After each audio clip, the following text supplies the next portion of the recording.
Bizim kuru.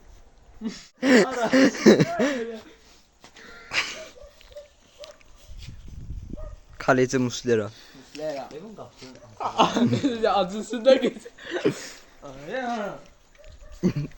Baş ver et. Açılır o şimdi. Elə bir möcüzə tur. Acışı böyle geldi bu. Yani bir damcı buradan. Kalk gele bir de onu getir de.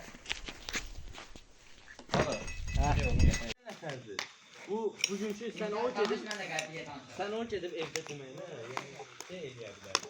Yəni evdə işlər. Tamam müəllim. Bura bax otur söhbət elə. Hem kaptı hem çok. Deyirəm ki, nə var mı?